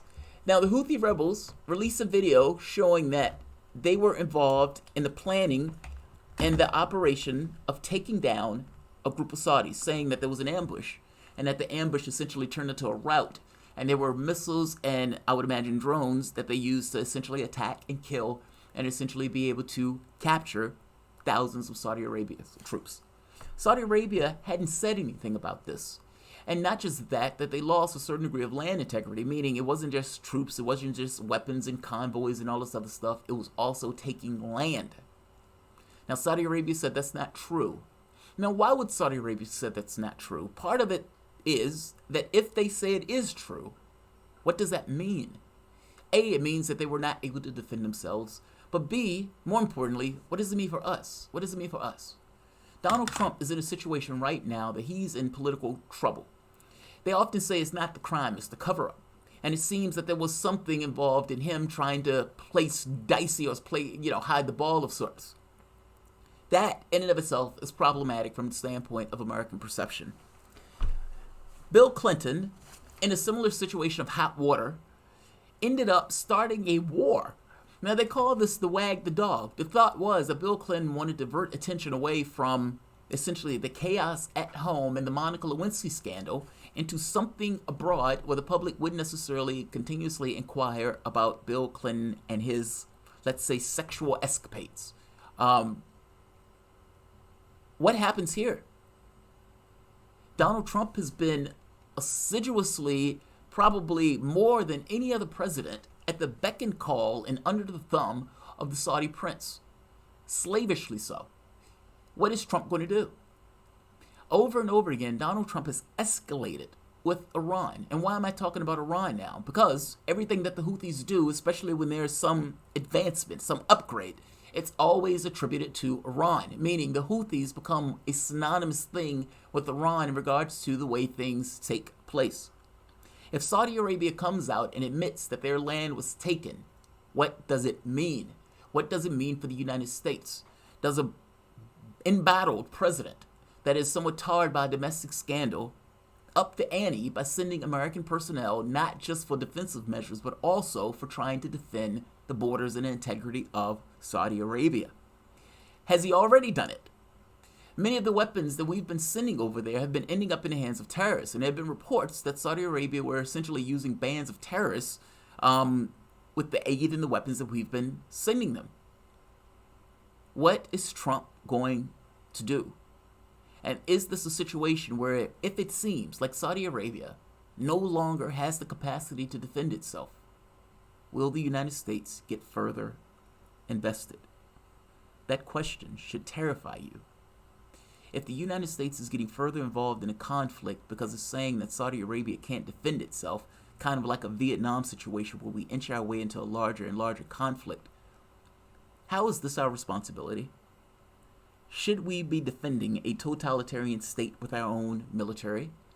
It's one thing to be selling these guys weapons and to keep these guys propped up. It's another thing for us to be sending our own personnel to be fighting and dying for a totalitarian state.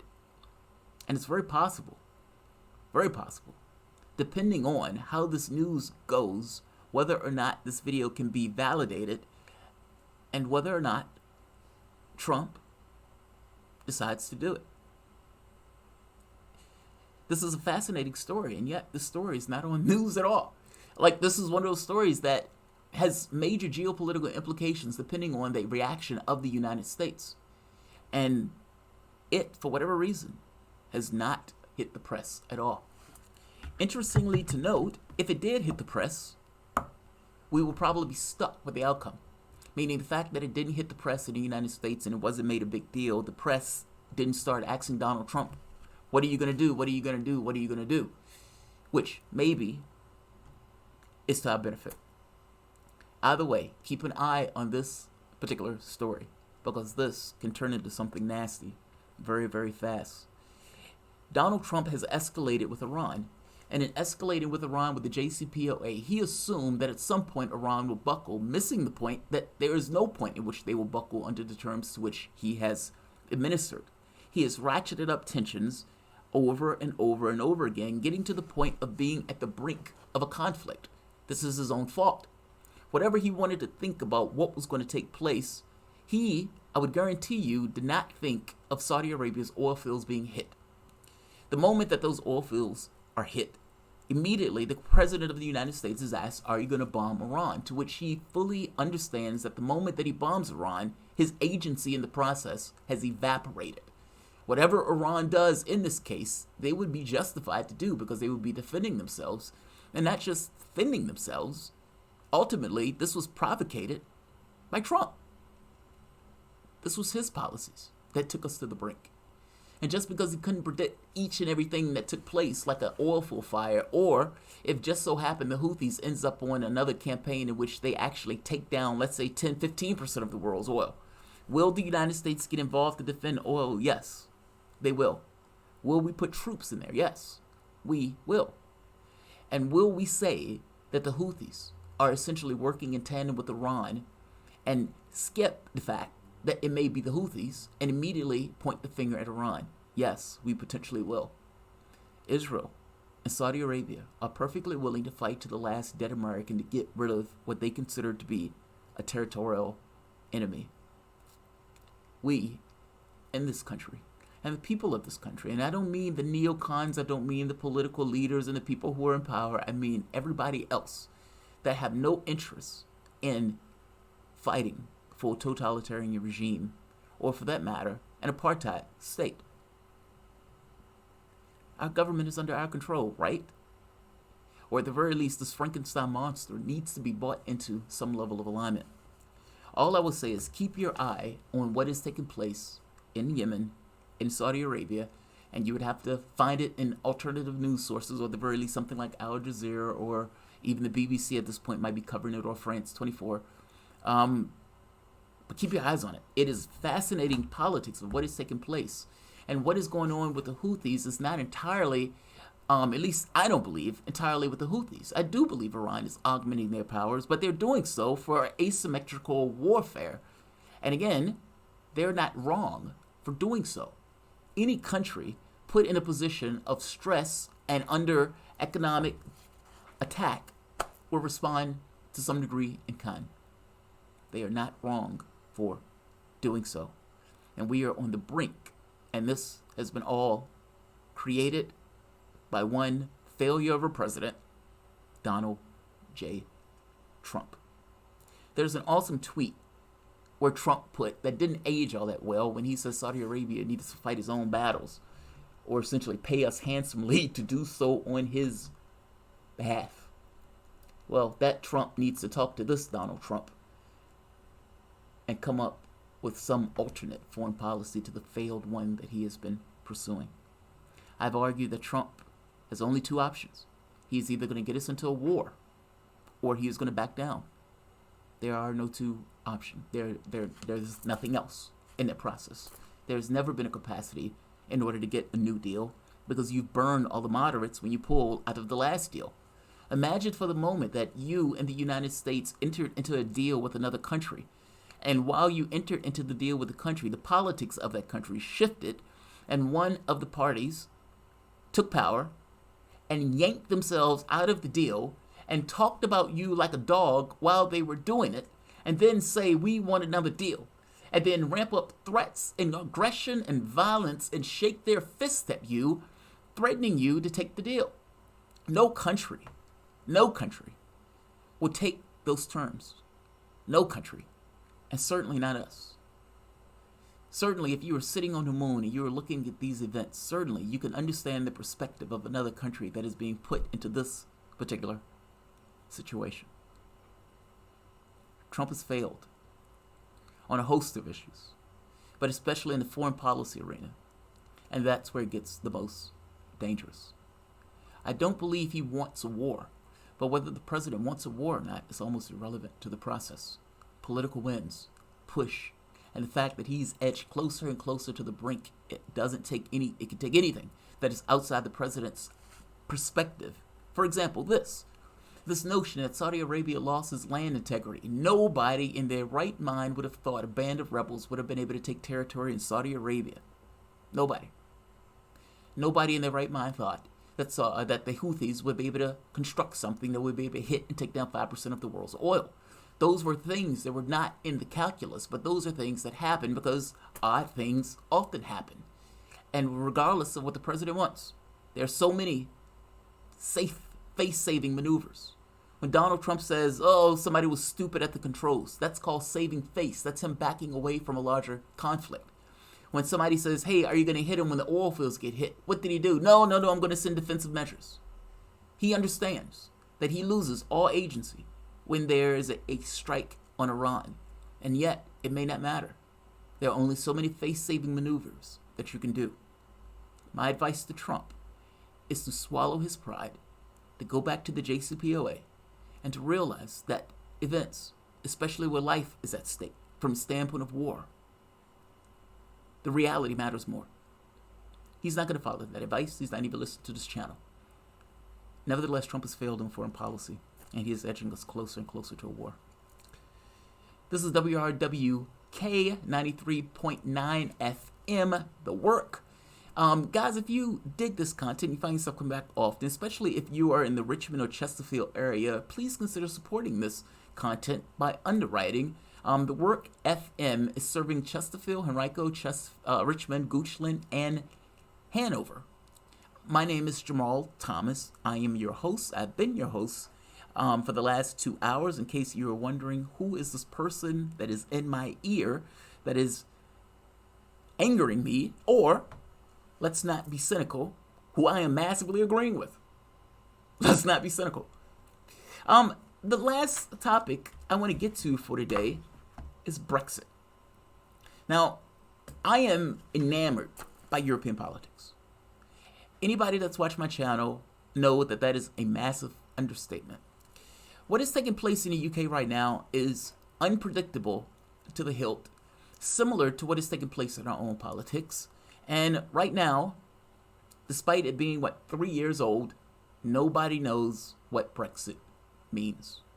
Brexit still means Brexit. The current Prime Minister, Boris Johnson, has lost his 7th vote in a row. Now, if you are counting, the 7th vote is all of his votes. The government has lost everything that it's put up. No, that's not normal. That's massively abnormal. Boris Johnson has lost his governing majority. And right now, he is being held in somewhat of a straitjacket. That straitjacket is temporary, but that straitjacket is real nonetheless. The Prime Minister has put everything on this notion that he is going to get Brexit done on October the 31st. I don't care what happens. I don't care, what I need to do. I will get Brexit done. And Boris Johnson gets on stage and rips his shirt off, screaming at the height of his lungs.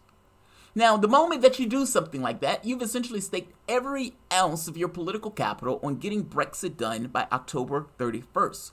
Now, what's so special about October the 31st? Theresa May's government has been getting extension after extension after extension and have, for all intents and purposes, every bill that she's put up on Brexit voted down. The first bill she put up was voted down in historic measure. The second one was voted down almost in near same measure. And at a certain point, the Speaker of the House essentially said you can't keep bringing the same bill back because if the vote of Parliament is to have any gravity at all, a vote has to mean something. Theresa May's bill could not pass Parliament. The EU has said that's all you're going to get. We negotiated with Theresa May. She was representative of your government. That's all you're going to get. Boris Johnson has taken power. He has zero legitimacy. He was elected by, 90,000 Tories out of a country of 66 million. It's a parliamentary process. It's a bit different from our own. Now, to be fair to Boris Johnson, he wants an election. He wants to be able to get his legitimacy through the fires of an election. Labour is not going to give it to him. Now, the catch here, and the politics is weird, but what it boils down to is Boris Johnson has staked all of his political capital on leaving on October the 31st, saying there will be no more extensions. Parliament has zero interest in a no-deal Brexit, nor does the public. Parliament has taken extraordinary measures in order to stop the Prime Minister from being able to go through with a no-deal Brexit. Two major events have taken place.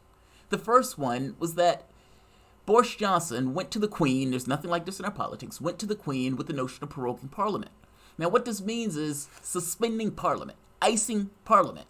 Now the reason that Boris Johnson did this to any human being with brain and eyes is because he didn't want Parliament overlooking his actions, because Parliament has no interest in a no-deal Brexit. Boris Johnson knows it, and he wanted to essentially ice Parliament. He didn't want Parliament to get involved in what he was doing. Parliament took him to court. Boris Johnson lost that court case. He was struck down. He was slapped down by the Supreme Court. And their argument was essentially what I just said. It is clear to anybody with eyes that the job of Parliament is to oversee government, and you stopped them from doing that. And what you told the Queen was essentially not true. It seems that your objectives was essentially to stop Parliament from doing its job, a job that it is constitutionally bound to do. Parliament, the very next day, was back in session to one of the most rowdiest parliamentary sessions that you've ever seen in your life. You lied to the Queen. You lied to the Queen. How dare you, sir? You lied to the Queen. At which point, all fingers were wagging at Boris Johnson, screaming at him to resign. Here's the catch. Parliament was supposed to go on sabbatical during the Tories' meeting. Parliament chose to not do that, meaning Parliament is still in session to oversee the government. That was the seventh vote that Boris Johnson lost. This is the reality of it. Boris Johnson needs the ability of a no-deal Brexit to get any concessions out of the European Union. What Boris Johnson knows is that the European Union does not want the UK and an uncontrolled exit out of the European Union. They know it. Boris Johnson knows it. And Boris Johnson wants to use that in order to force away concessions. I am willing to have a no-deal Brexit if you don't give me another deal. And I am willing to drag us out in a helter-skelter, no-deal Brexit. He means it. They know he means it. The Tory party screams about democracy, but this is not about democracy. The Tories, just like the Republicans in the United States, want to cut regulation to the bone. Just because they're in the UK doesn't necessarily mean they're not the same way. They may be a little less craven, but that's more of a cultural thing. Brexit would allow them the opportunity to do that. The screaming about democracy and everything else more so has to do with the lines of the fight that the Remainers have allowed. The Remainers have essentially tried to ignore the referendum, going so far as to say that we should, for the most part, outright repeal Article 50. Now, I find this to be extraordinary. You have a vote, the largest vote tally in the history of your country, and elements of it in Labour, the Blairites, want to blow it away. The public disagrees with us. If an election was held today, Boris Johnson would be your prime minister, and he would have the political force, if not to deliver a no-deal Brexit or deliver the Brexit that he wants. He will definitely be in force. The Tories would take power. Labour knows this. Labour passed the bill forcing Boris Johnson to get an extension. Now understand what that means. Labour was able to seize control of government, meaning Parliament seized control of itself, and passed the bill telling Boris Johnson to do what he said he would never, under any circumstances while there was breath in his body, do. And the question keeps being asked, are you going to follow the law? Are you going to follow the law? If you can't get a deal, are you going to sign on that line in order to get an extension? What are you going to do? People believe that the Prime Minister has has something up his sleeve, but they don't necessarily know what it is. And yet, he would continuously say, I will follow the law. However, no, I'm not going to the EU. Two of which things don't coincide with one another. They're not mutually exclusive. We're in a situation right now where we have no idea what is going to happen in UK politics. It is possible that the Prime Minister has somebody to essentially call a no confidence vote on the Prime Minister in order to get an election. The Prime Minister cannot call for an election by himself. It requires 3/4 of Parliament. And Labour, despite screaming for an election for the last 3 years, refuses to give him the election. Weirder still, Labour's plan for Brexit, which many Labour voters can't even back because the plan makes absolutely zero sense, but it is their plan, and some of this just happens because of the politics that Labour has been using, meaning Labour has been trying to tie the government up in knots. But if the government is tied up in knots, that also means that if Labour took power, they will be tied up by those same knots.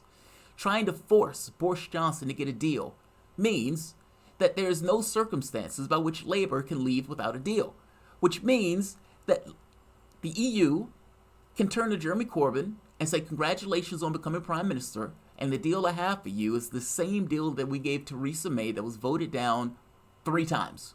Take it or leave it, which you already know they can't leave it because by law, or by the very least their politics have dictated that they can't leave without a deal. Between the two, despite me not necessarily liking Boris Johnson plan at the very least have some level of sense to it. Labour's plan, and I am somebody that loves Jeremy Corbyn to death, but his plan makes zero sense. Be aware if you're a Labour voter. Labour would lose this election with this particular plan. Labour's plan is to, if they win, and in order to win, of course, they have to have an election, what they refuse to do. But if they win an election, Labour will go to the European Union and they will try to negotiate a deal. Now, good luck negotiating a deal because, again, Labour has said that there is no circumstances by which we're leaving without a deal, meaning the European Union could give pretty much anything to Labour and they'll be forced to accept it just by the rules to which they've chosen to engage. In and out of that makes no sense by itself. You and I enter into a negotiation and you say, yeah, let's throw your firstborn on that also. And I am stuck in this negotiation process and I can't walk out the door as opposed to giving you my firstborn. It doesn't make sense. Any negotiation has to have the capacity for the individual to leave, and yet Labour has said that is not on the table.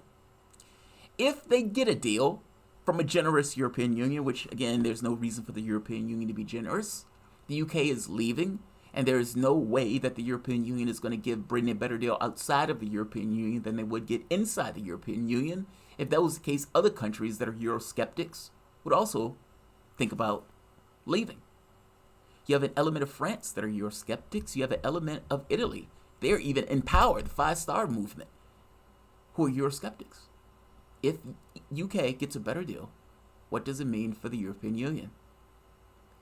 Labour gets something, whatever they get. Let's say the EU throws them a bone.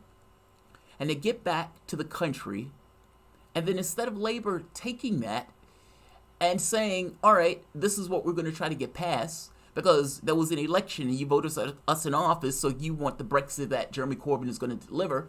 Instead of that, Labour is going to take that and take it out for a vote, meaning it's going to allow the public to vote on whether or not they want it, with the benchers of labor, top benchers, voting against the bill, with Jeremy Corbyn not taking a position. Let me repeat, because yeah, you might be saying, wait a minute, that makes no sense. You're right. Jeremy Corbyn, if he wins an election, and in order to win an election, you have to have an election. And up to this point, Jeremy Corbyn is just settled to wrap Boris Johnson in knots. No, you're not getting an election, and yes, you will violate yourself and go on bended knee with head in hand and beg the European Union for an extension. But if so happen that election takes place, and when that election takes place, and if so happen Labour is able to win that election, Labour will go to Brussels and will negotiate a deal. And when they negotiated a deal, and again, they can't walk out, so they're going to be stuck with whatever the European Union give them. They're going to take that out and let the public vote on it. And the top benchers of Labour, who went to Brussels to negotiate a deal, is now going to campaign against the deal to which they negotiated. With Jeremy Corbyn, supposedly, not taking a position. How can anybody in Labour, in good conscience, vote for this? Think about what I just said.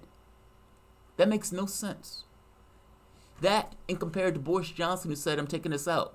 Regardless, we're leaving on October the 31st. And you can frustrate me all you want, but that's what I'm going to do. And despite Boris Johnson losing 7 votes in a row, when you look at the polling, if that election was held today, Boris Johnson would win in spades. Why? Because Labour's position is depressing the vote.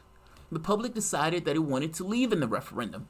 And instead of leaving in the referendum like the public wanted to do, Labour has decided to listen to the people that hate their guts, meaning Jeremy Corbyn is deciding to listen to people that don't like him, and has been bought over from a position of, we will deliver Brexit, to ambiguity. Ambiguity. And even worse than ambiguity, just nonsensical policy. You are going to negotiate a deal and then vote against the deal that you negotiated. That makes no sense.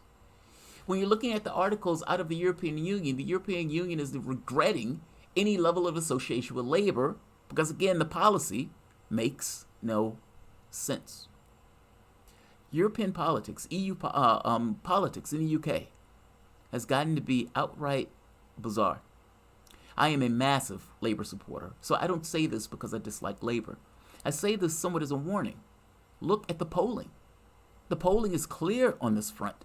Whatever you want to think of Boris Johnson, it's kind of like whatever you want to think of Donald Trump. When you look at the polling, it's relatively solid.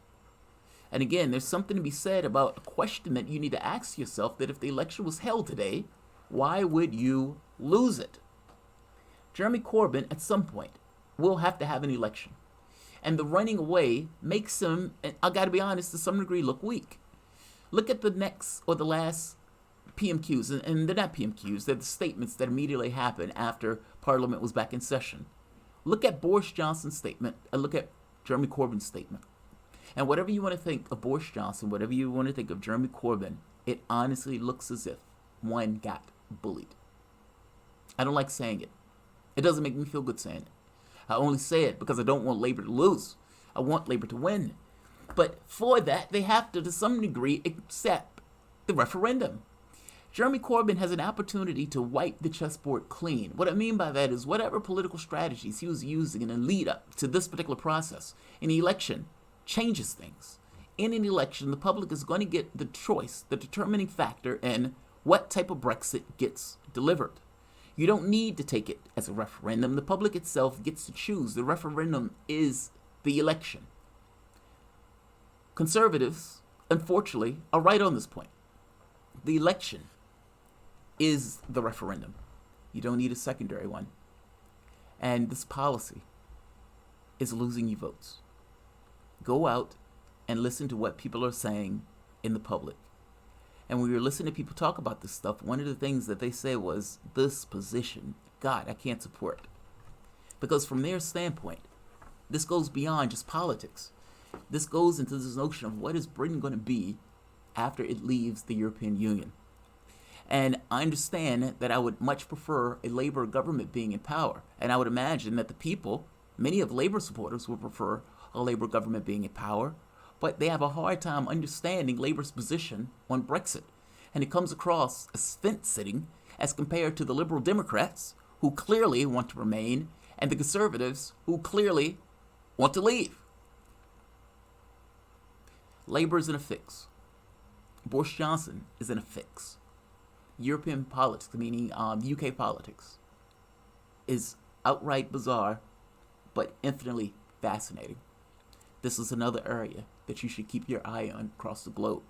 They are our closest brethren of sorts. I always say the UK is like a tick to the right of us. I'm sorry, a tick to the left of us, meaning they're conservatives, they're Tories, and for the most part, our Democrats. Our Republicans is off the political spectrum in regards to European politics. But fascinating, massively fascinating. I tried to give a rundown, but a lot of stuff have been taking place over the course of just the last week or two that has shifted and changed the political dynamics in the UK, and it is unclear on what Brexit will mean. I will tell you this. If Boris Johnson can't get the UK out of the European Union on the 31st of October, all of his political capital will evaporate. And Labour, in that situation, may be able to pull off a victory if there's an election. Meaning, if you can show Boris Johnson to be full of bluster and politically to essentially stop and kneecap Brexit, you might be able to undermine the political capital that he's been able to gain on from the sense of, I'm going to deliver Brexit come hell or high water. There's also the chance that Boris Johnson will run in a standpoint of the left, meaning Labour, tried to frustrate Brexit, and I am the one that is earnestly going to deliver it. They are the ones that are not. Meaning it is very possible that he's going to run a campaign that is directly against Parliament itself. There's all sorts of ways. Whatever you want to think of Boris Johnson, he is a magnificent campaigner, and he is dangerous. I've said this early on. From the standpoint of Jeremy Hunt versus Boris Johnson, Jeremy Hunt has the charisma of a wet paper bag. And between Corbyn and Hunt, I have no concern at all. But I expressed concern early on, almost like a year ago, months ago, when it seemed that Boris Johnson was getting into the race, because my thought was Boris Johnson will win the Tory battle, and between anybody else that is in politics from the standpoint of the UK and the Tory party, Boris Johnson is one of the most dangerous in regards to winning the next election. Another election will be held. It will be held soon. And if Labour has not deviated from its current position, Labour will lose. One last factor, and I'll end it here. The Brexit Party. The Brexit Party has one thing on the list. Brexit. That's it. It's Nigel Farage's party. There is nothing else on the agenda. These guys, for the most part, are a right-wing group, essentially to the right of the Tories. Nigel Farage used to be ahead of UKIP. UKIP was outright flamingly racist, at which point Nigel Farage didn't want to be associated with it, and he went with the Brexit Party, and again, the only thing on the list is Brexit. Despite having the only thing on the list is Brexit, the Brexit Party is in double digits in regards to support in the country itself, meaning the Conservatives and the Brexit Party may work in tandem with one another. In fact, I think I heard Farage saying he's not going to do it because he thinks that the deal that Boris Johnson is trying to get is not sufficient for him. But either way, if they work in tandem, Labour is in trouble. If they don't work in tandem, they may split the vote. But either way, Labour has some difficulties. And depending on where the Brexit Party breaks, that may be the determining factor in whatever election comes up. Keep your eyes on the UK. We have nothing like it in our politics. There is no Queen. There is no European Union. We have none of those factors in our politics. And you have the UK literally dealing in a political affair with 27 other nations. And not just 27 other nations, also with the internal politics of these guys fighting for control in order to even implement the Brexit itself. It is fascinating politics. And they have been all over the place. So, guys, this is WR, WK, The Work, FM, 93.9 FM The Work. I should have said it that way. I said it a little backwards. Let's try it again. This is WRWK 93.9 FM The Work. We're serving Chesterfield, Henrico, Richmond, Goochland, and Handover. Guys, if you enjoy this content and you've dug what I've been dishing out for the last 2 hours, or even if it's not necessarily my show, it's one of the other shows that you listen to and you find yourself coming back, especially if you're in the Chesterfield area, please consider supporting or underwriting this particular content. It takes, I believe, $60 a day in order to keep this channel in operation. I hope I didn't just lie there, but clearly it takes a certain amount of currency in order to keep this channel in operation. And if you find yourself digging this to such a degree that you will want to ensure that this content continues to come to you, please consider underwriting. All right, Ron, is there anything else that I might have missed? You can call 804-464-1089 if you would like to support the content or underwrite. You can also contact us through the web at 93.9 WRWK on Facebook, and that would allow you to get in contact with someone in that case. I've been over the world today in this show, dealing with American politics, dealing with the Houthis, dealing with Brexit. And if I'm being honest, there was a host of issues that have gone on today in American politics. Our politics have been chaotic. The UK politics have been chaotic. And strangely enough, you know, Brexit and Trump are almost synonymous with one another in somewhat of a weird way, even though they're talking about somewhat different things.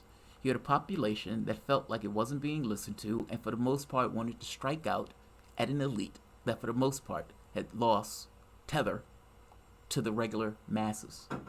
Brexit was one of those opportunities to stick its thumb in the eye of the political space, just like Trump. Both of those things, in an odd way, were similar. Keep your eyes on this stuff. This stuff is fascinating, and this stuff can have larger implications, especially from the standpoint of Saudi Arabia and Yemen. Britain is just interesting at this point. I'm unsure of what that's going to look like from the standpoint of Brexit and how the election and everything else is going to pan out. Britain is an unknown. Our politics have also gotten chaotic. I know I have Democrats listening to me, and I know some of you may dislike the perspective that I have. That's fair enough. Perspectives aren't absolutes. What I will point to is that 90% of Democrats believe that impeachment is necessary. Only 30% of Republicans and maybe 40% of independents. And even though the Dow has moved maybe 5 percentage points or so, there's going to be all sorts of flack that is going to be thrown out in our political system. And what I would point out to you is that Nancy Pelosi's reasoning for not impeaching Bush, which if I'm being honest, if you don't impeach Bush is kind of a hard argument to make to impeach Trump, but Nancy Pelosi's argument of it's being divisive is correct. A part of the population is going to know that everything that I said in this video and is not going to accept what takes place. And to some degree, they will be right. The legitimacy of the process will be undermined by it being just an outright, overt political action in order to remove a president who they never accepted and never liked. It is fair to say that Donald Trump and the birth certificate thing was gross and disgusting politics. By the same token, what was taking place between the DNC and the Ukraine, I gotta be honest, is just as bad, if not worse. And going further than that, this notion of illegitimacy, the investigations, the constant talk of impeachment, all of this harkens at this notion that for the most part, your candidate lost. And you never wanted to accept the fact that she lost. And instead of beating him in an election that is going to take place in like a year, there's one legal loophole after the next, be it the soft coup of Mueller or right here with another attempt at a soft coup. This will be massively divisive. Trump is one of the easiest presidents potentially to beat in an election. And instead of talking about all of his failures, we will be talking about, for the next year, impeachment. And I guarantee you this will be something he wants in some odd way to run on, seeing as it at the very least allows him to cover his failures. Guys, this has been Jamarl Thomas signing off for the Progressive Soapbox Radio Hour. And thank you for joining me. All right. Well, it is time to read a few announcements. I guess I should say a little footnote to Johnson. On behalf of Mr. Trump, he's a wonderful, wonderful, wonderful person at what he's done all his life. Whether or not those things were wonderful, he's great at doing them. Like, As a Roy share, Cohn subscribe. disciple, Thanks for joining me, can't guys. be beat. I'm sorry, I'm cutting into your